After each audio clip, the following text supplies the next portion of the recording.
Бұл Samsung Galaxy Buds 4 Pro құлаққаптарына жылдам шолу. Біз ашамыз. Ішінде құжаттама, ауыстырылатын жастықшалар жиынтығы және әрине құлаққаптардың өзі бар. Оларсыз қайда? Менде голуба, ақ гаджет бар. Биылғы жылы Samsung технологиялық минимализмнің пайдасына алдыңғы серияның футуристік эстетикасынан алшақтап дизайнды жаңартты.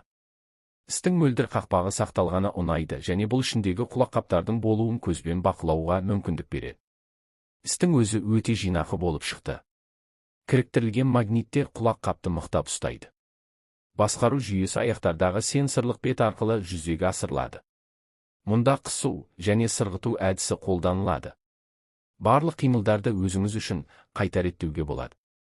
Құлаққап корпусы IP57 қорғаныс дәрежесін алды. Олар құлаққа жақсы сәйкес келеді және ұзақ тыңдау кезінде де ыңғайсыздық тудырмайды.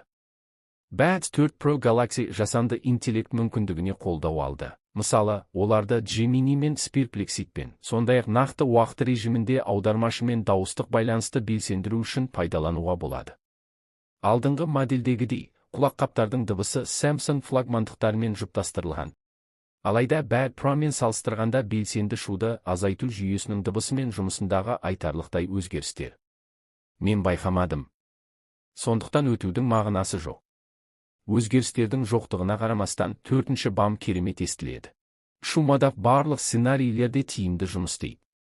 Дауыстың берілуімен мұнда да толық тәртіп бар. Сіз құлаққапты маңызды қоңырауларда қауіпсіз қолдана аласыз және ұятқа қалмайсыз.